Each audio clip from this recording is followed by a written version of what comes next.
السلام علیکم۔ امید کرتی ہوں کہ آپ سب خیریت سے ہوں گے۔ آج کا ناول جو ہم سٹارٹ کر رہے ہیں اس کا نام ہے واپسی، ریٹن بائی اندلیب زہرا۔ لڑکیوں سے نہیں ان کے نصیب سے ڈر لگتا ہے۔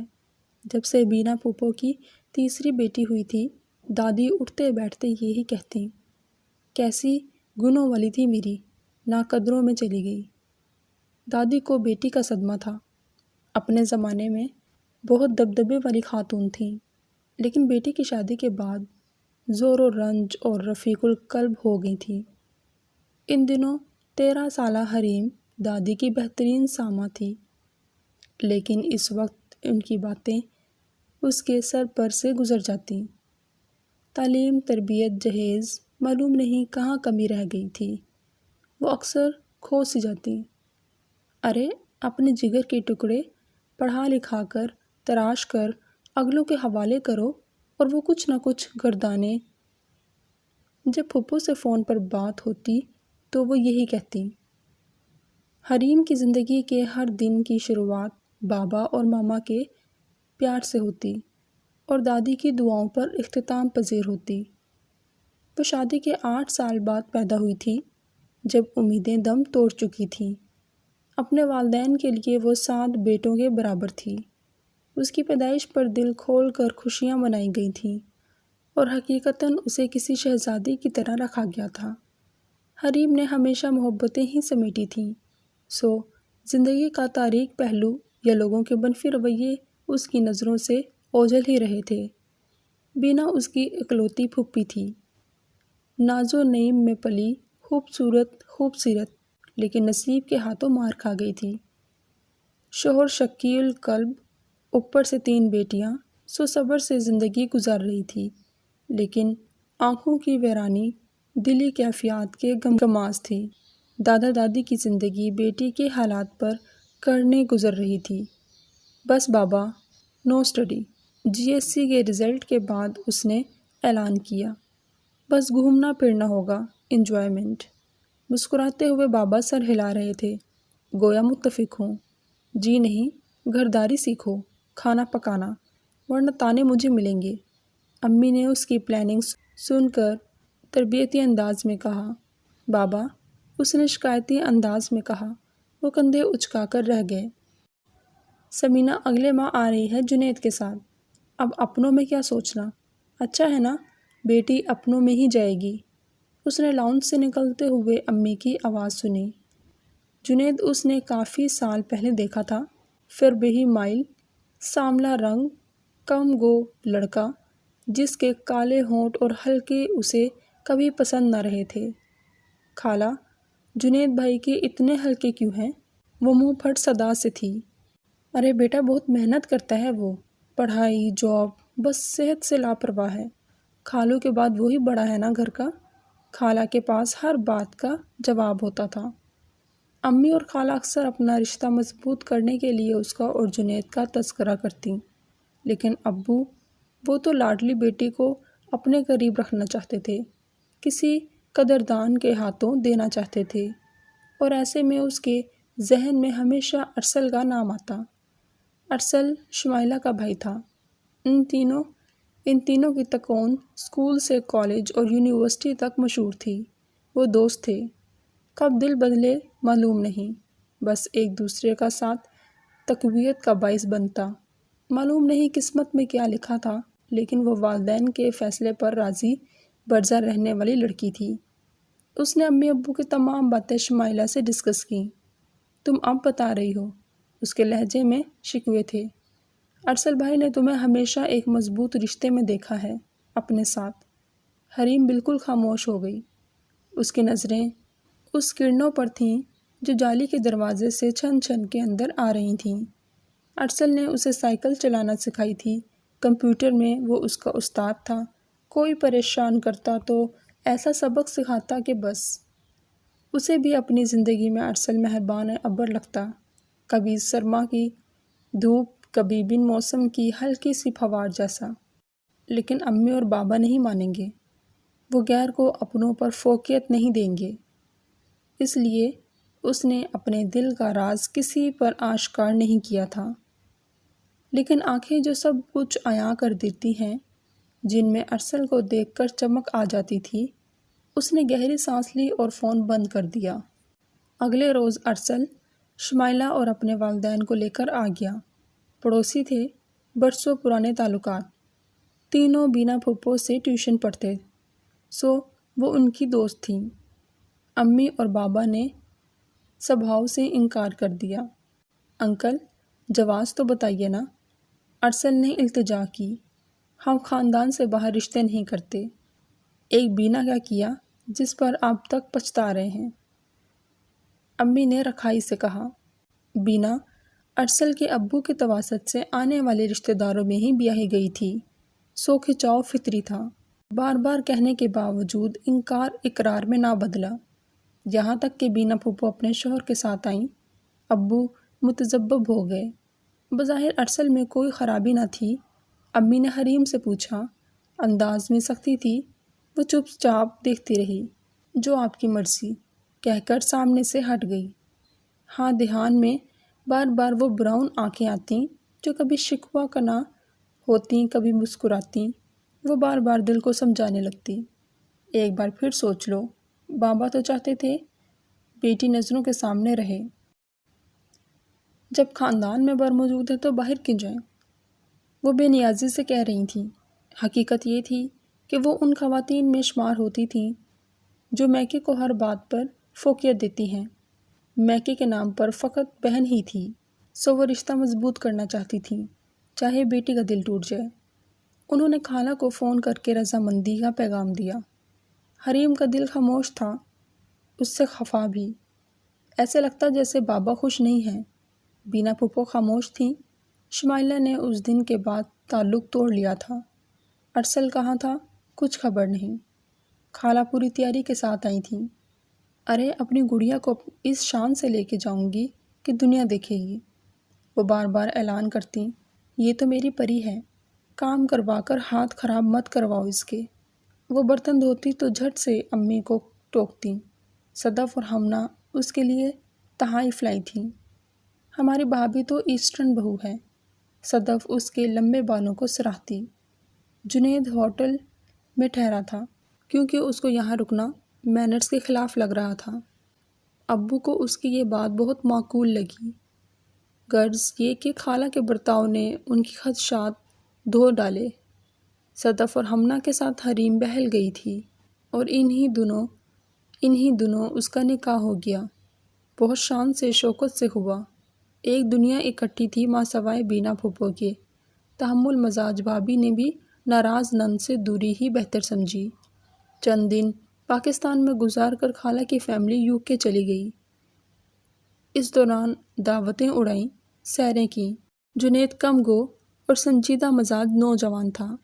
حریم کو اس کے انداز میں نہ تو بہت التفات محسوس ہوتا، نہ ہی بیزاری۔ امی اور بابا اپنے داماد کو فل پروٹوکول دے رہے تھے۔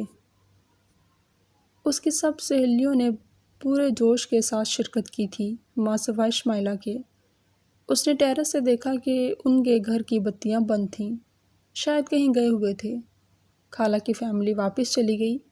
اسے چند ماہ بعد جانا تھا، جب کاغذات بن جاتے۔ یہ عرصہ اس نے خانہ داری سیکھنے میں گزارا۔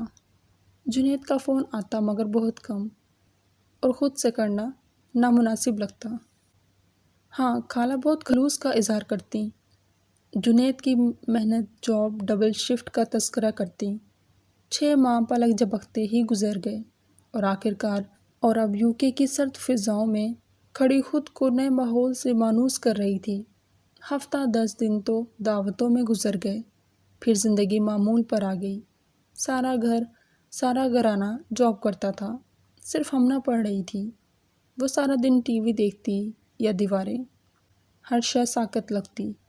ایسے میں امی ابو شدت سے یاد آتے، سہیلیاں، محلہ، کالج کا چوکیدار جسے وہ سب ٹائیگر چچا کہتی تھیں۔ پھر اچانک سے جنید کی جاب ختم ہو گئی۔ وہ سارا دن گھر میں گزارتا سو کر، پتہ نہیں اسے اتنی نیند کیسے آ جاتی ہے۔ وہ کوفت سے سوچتی، اور یہ راز بھی کھل ہی گیا۔ اس کی الماری سے نشہ اور گولیاں اور کانچ کی بوتلیں نکلیں۔ وہ ساکت تھی۔ ارے بھائی کسی دوست کی ہوں گی، خالہ نے گویا مکھی اڑائی۔ پھر اس نے جنید کو کسی انگریز لڑکی کے ساتھ دیکھا۔ اس نے خالہ سے تذکرہ کیا، ارے اس کے باس کی بیٹی ہے، بیمار ہے، نفسیاتی ہے۔ خالہ پردے ڈالتی رہیں، لیکن قدرت ان کے سارے راز افشاں کر رہی تھی۔ سارا زیور خالہ کے قبضے میں تھا۔ صدف اور ہمنہ بے تکلفی سے اس کی اشیاء استعمال کرتیں اور خستہ حالت میں واپس کرتیں۔ خالہ سے گلہ کیا تو وہ ناراض ہو گئیں۔ اسے لگتا کہ وہ واقعی اجنبی دیس میں آ گئی ہے، انجان لوگوں میں۔ خالہ ٹوکتی رہتی، توبہ اماں نے کچھ نہیں سکھایا۔ ان کے رویے میں اجنبیت سی آ گئی تھی۔ اسے امی کی مہربان گود اور بابا کا لمس یاد آتا۔ آنسو امڑ امڑ کر آتے۔ بیٹا تم ٹھیک تو ہو نا؟ امی فکر مندی سے پوچھتیں۔ وہ ہاں ہاں کر کے یقین دہانی کرواتی۔ یہ اور بات کہ اس رات اس کا تکیہ بھیگ بھیگ جاتا اپنوں کی یاد میں۔ اس نے دیکھا کہ زیادہ تر ایشیائی لڑکیاں ایسے حالات سے دوچار ہیں، لیکن جلد ہی جاب کر کے پیروں پر کھڑی ہو جاتیں۔ اکثریت غریب گھرانے سے تھی، سو ادھر کے سخت ماحول میں خود کو ڈھال لیتی۔ لیکن وہ تو ناز و نم میں پلی تھی، محبت آشنا، یہ سب کیسے برداشت کرتی؟ انہی دنوں گروسری کی شاپنگ کرتے ہوئے اسے الماس نظر آئی۔ وہ بینا پھپھو کی فرینڈ تھی، اب سیلز گرل کی حیثیت سے جاب کر رہی تھی۔ حریم، دونوں ایک دوسرے سے لپٹ گئیں۔ اتنے کمزور کیوں؟ میاں کیا کرتا ہے؟ حریم کو عرصے بعد کوئی اپنا ملا تھا۔ وہ پھیکی مسکراہٹ سے دیکھتی رہی۔ یہ ملاقات پہلی تھی مگر آخری نہیں۔ اکثر ویکنڈ پر گروسری کی خریداری کے لیے وہ آتی اور یہ چند گھڑیاں اس کے لیے مہربان ثابت ہوتیں۔ حریم اکثر الماس کے سامنے رو پڑتی۔ الماس اسے تسلی دیتی، حوصلہ دیتی، تم جاب کر لو، یہ تمہارے لیے بہتر ہے، خالہ نہیں مانیں گی۔ اس نے نفی میں سر ہلایا۔ کیوں؟ الماس کو حیرت تھی۔ وہ خاموشی سے اپنے سوکھے سیاہ ہاتھ دیکھ رہی تھی۔ کیا کہتی کہ مفت کی نوکریاں جو مل گئی ہیں؟ اس کی خاموشی نے الماس کو بہت کچھ باور کروا دیا تھا۔ یہ یہاں کی عام کہانی ہے، لوگ لالچ کے ہاتھوں اپنی بیٹی کی شادیاں یہاں کروا دیتے ہیں، لیکن یہاں کا ماحول، لڑکوں کا کردار، اپنی آنکھیں بند کر دیتے ہیں۔ کچھ یہاں ایڈجسٹ ہو جاتی ہیں اور کچھ تمہاری طرح پردیس میں اجنبی بن جاتی ہیں۔ میں تو یہاں بہت مشکل سے ایڈجسٹ ہوئی۔ بچے ہوئے تو لگا کہ زندگی رواں ہے، ورنہ تو ایک جبر مسلسل تھی۔ الماس نے کافی کا کپ اس کے سامنے رکھا اور سینڈوچ اوون میں گرم کرنے لگی۔ حریم ایک دم سمجھدار ہو گئی تھی۔ وہ دور بیٹھے ماں باپ کو پریشان نہیں کر سکتی تھی۔ 1 سال بیت گیا تھا انہی بوجھل اداس دنوں میں۔ خالہ اسے سونی گود کا احساس دلاتی۔ وہ خود بھی پریشان ہوتی، اللہ سے دعا کرتی، لیکن معلوم نہیں کیوں اسے لگتا کہ اس کے نصیب کی دعائیں آسمان تک پہنچ نہیں پاتی۔ آخر یہ راز بھی کھل گیا۔ الماس کے ساتھ 2 بچوں کو لے کر پارک میں آ گئی۔ سبزہ، ہنستے کھیلتے لوگ، بچوں کی شرارتیں، وہ اہنماک سے سب دیکھ رہی تھی۔ اچانک اس کی نظر جنید اور ہمنہ پر پڑی۔ وہ دونوں ایک انڈین فیملی کے ساتھ آئے تھے اور انداز سے لگتا تھا کہ تعلقات پرانے ہیں۔ سانولی تیز سی لڑکی کے ساتھ جنید کا الفاظ حیران کن تھا۔ وہ بجھے دل کے ساتھ واپس آ گئی۔ اس نے مڑ کر دیکھا، جنید کا ہنستا مسکراتا چہرہ کتنا اجنبی لگ رہا تھا۔ بہت سے پردے اٹھ گئے۔ اس نے کہیں پڑھ رکھا تھا کہ رشتے تکلیف نہیں دیتے، ان سے وابستہ توقعات توڑ دیتی ہیں۔ جان نچھاور کرنے والی خالہ لا تعلق رہتیں۔ بیا اور ہمنہ موڈی، اور جس کے ساتھ 7 سمندر پار آئی تھی وہ تو اجنبی بھی نہیں تھا، کبھی نہیں۔ خالہ کو بگڑے سپوت کے لیے معصوم گھریلو لڑکی درکار تھی اور حریم ان کے معیار پر پوری اتری تھی۔ حریم معصوم تھی لیکن بے وقوف نہیں۔ بدلتی نظریں اور رویے وہ شروع سے محسوس کر لیتی۔ اب تو اس کی زندگی کا معاملہ تھا، وہ اپنا نصیب سزا کے طور پر کیوں قبول کرتی، جبکہ اس سے ایسا کوئی گناہ سرزد نہ ہوا تھا۔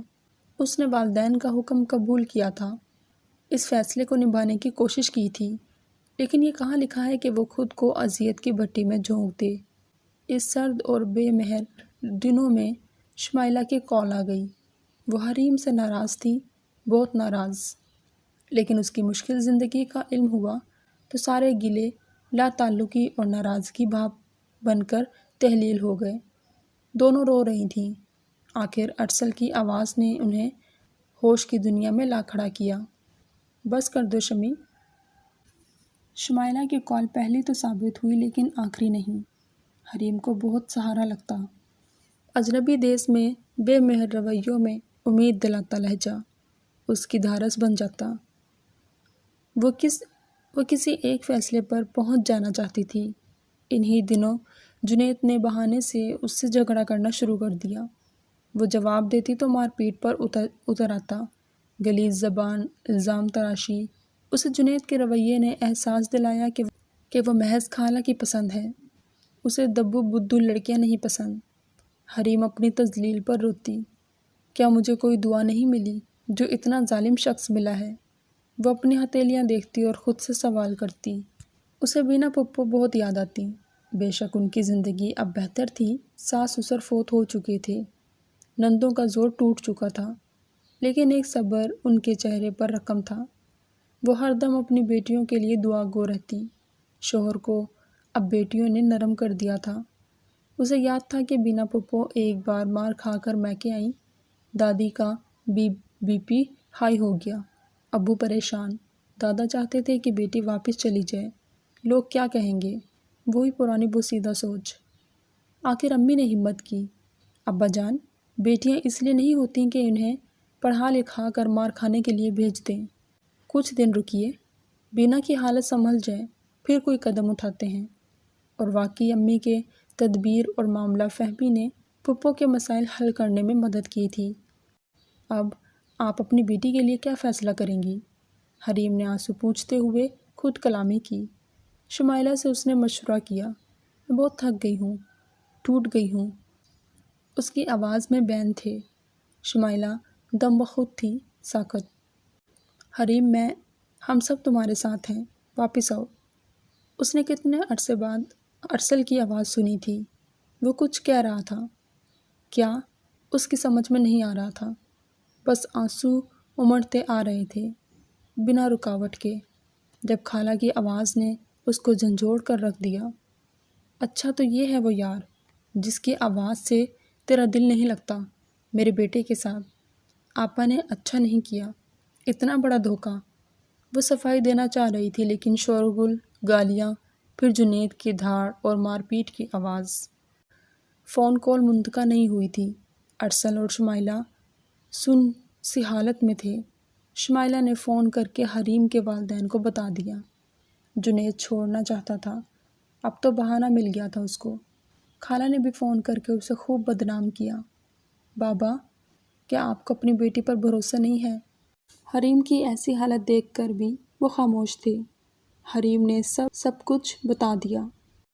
ارسل سے بات کرنے کی کیا ضرورت تھی؟ امی کی بات نے اسے چپ کروا دیا۔ مجھے یا اپنے بابا کو کال کرتی، بینا کو حال دل سناتی۔ امی بہن کی باتوں کے زیر اثر تھیں۔ بابا خاموش تھے، پھر اچانک بولے، حریم میں ٹکٹ بھیجتا ہوں، واپس آؤ۔ امی نے کچھ کہنا چاہا لیکن سلسلہ منتقل ہو چکا تھا۔ حریم کو سہارا ہوا، کوئی تو ہے جو اس پر یقین رکھتا ہے۔ امی کے رویے نے تو اسے مایوس کر دیا تھا۔ جنید اسے دیکھتا برا بھلا کہنے لگتا۔ خالہ ہمنا صدف نے بات چیت ختم کر دی۔ کوئی امید نہیں، ہوا کا گزر نہیں۔ اسے دم گھٹنے کا احساس لگنے لگتا تھا۔ اس رات وہ پانی پینے اٹھی، دل گھبرایا تو پرانی البمز نکال کر بیٹھ گئی۔ پرانی کتابوں کے پیچھے معنی حمل کی گولیاں ملیں۔ وہ حیرت سے الٹ پلٹ کر دیکھنے لگی۔ اس نے ذہن پر زور دیا، اکثر جنید سب کے لیے کافی بناتا، بھائی کی کافی ہم سب کی فیورٹ ہے، بہنوں کی مشترکہ رائے تھی۔ اوہ، ایک گہری سانس لی، فیصلے میں آسانی ہو گئی۔ اب کی بار اس نے بینا پھپھو کو فون کیا اور کچھ بھی راز نہ رکھا۔ اسے جنید کے ساتھ رہنے کا جواز نظر نہ آتا تھا۔ بہتری کی امید بھی نہ تھی، اولاد بھی نہ تھی، مستقبل غیر یقینی تھا۔ اسے یقین تھا کہ اب اس کا مقدمہ بینا پھپھو لڑیں گی۔ آپ حریم کو واپس بلائیں بھائی، شادی کوئی گڈا گڈی کا کھیل نہیں ہے۔ بینا، سب لوگ شریک عزیز کیا کہیں گے؟ امی تذبذب کا شکار تھیں۔ اپنی بہن سے رشتہ بچانے کی خاطر یہ بیٹی کو زندہ درگور کر رہی ہیں۔ بینا پھپھو نے طنزیہ کہا، آپ تو کہتی تھیں کہ پڑھی لکھی بیٹیاں اس لیے نہیں ہوتیں کہ انہیں مار کھانے کے لیے بھیج دیں۔ آج آپ خود کیا کر رہی ہیں؟ سب کچھ معلوم ہونے کے باوجود بینا پھپھو حیرت زدہ تھیں۔ آپ نے بہن کی محبت میں اندھی کھائی میں حریم کو پھینک دیا۔ جنید کی اصلیت مشتاق کو اس کے دوست نے بتا دی تھی۔ آپ نے مجھے نکاح تک میں نہ بلایا، مجھ پر بھروسہ نہ کیا۔ میں ہر لمحہ حریم کے لیے دعا گو رہی۔ بابا کا چہرہ زرد تھا، وہ ساکت تھے۔ ان کی نگاہوں میں ملامت تھی بیوی کے لیے، پچھتاوے تھے اپنی بیٹی کے لیے، اور خدشات تھے اس کے مستقبل کے لیے۔ انہوں نے کچھ کہنا چاہا لیکن زبان ساتھ چھوڑ گئی۔ وہ وہیں ڈہ گئے تھے۔ ہارٹ اٹیک بہت شدید تھا، بچنا ایک معجزہ۔ ہوش میں آ کر انہوں نے حریم کی بابت دریافت کیا۔ بابا میں خیریت سے ہوں، بہت جلد ہم ملیں گے۔ بے فکر رہیں، میں کوئی کمزور ڈرپوک لڑکی نہیں ہوں، اپنے حق کے لیے کھڑی ہونے والی ہوں۔ میں پاکستان آ رہی ہوں۔ ویڈیو کال پر حریم نے مضبوط لہجے میں کہا، خود کو پرسکون رکھتے ہوئے کیسے؟ یہ اس کا دل جانتا تھا۔ امی روتے ہوئے اس سے معافی مانگ رہی تھیں۔ اس نے محض اتنا کہا کہ مقدر میں جو تکلیفیں ہوتی ہیں وہ مل کر رہتی ہیں، مجھے کوئی گلہ نہیں ہے۔ خالہ لا تعلق تھیں۔ جنید کا خیال تھا کہ بیٹی کے کرتوتوں نے انہیں اس حال پہنچایا۔ ارسل نے دوبارہ کبھی بھی رابطہ نہیں کیا۔ شمائلہ نے فون کیا، اس نے نہیں سنا۔ الماس کے وجود سے ڈھارس تھی۔ کبھی اسے لگتا جیسے اس کی حسیات مر گئی ہیں، کبھی اس کا دل کرتا کہ وہ چیخ چیخ کر روئے۔ اسے اپنا آپ نفسیاتی مریض لگنے لگا تھا۔ پھپھو نے اس کا ٹکٹ بھیج دیا تھا۔ چند دن بعد اس کی فلائٹ تھی۔ پھپھو مسلسل رابطے میں تھیں، جذباتی سہارا دیتی۔ اپنے باپ کی زندگی کے لیے خود کو مضبوط کرو بیٹا، ہم سب تمہارے ساتھ ہیں نا؟ اس کی خالی خالی آنکھوں کو دکھ سے دیکھتی۔ ارسل، شمائلہ تمہارے ساتھ ہیں۔ ارسل ہر جگہ تمہارے لیے کھڑا ہے۔ خوش نصیب ہو جو اتنے رشتے تمہارے آس پاس ہیں۔ حریم اپنے آپ کو سمیٹ رہی تھی۔ اسے اٹھنا تھا، ان کے لیے جو اس کے لیے فکر مند تھے، اس کے لیے پریشان تھے۔ واپسی کا سفر بہت دشوار تھا۔ ٹوٹے ہوئے خوابوں کی کرچیاں تھیں، مسلے ہوئے ارمان، نوحہ کنا روح تھی، لیکن دل میں کہیں بہت گہرائی میں یہ احساس تھا کہ اس کے اپنے اس کے لیے فکر مند تھے، دعا گو تھے۔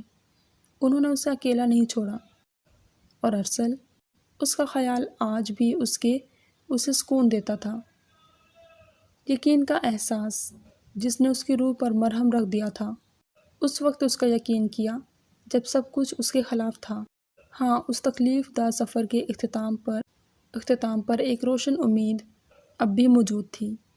اس نے آنکھیں موند لیں۔ سفر دشوار تھا لیکن منزل بامراد تھی۔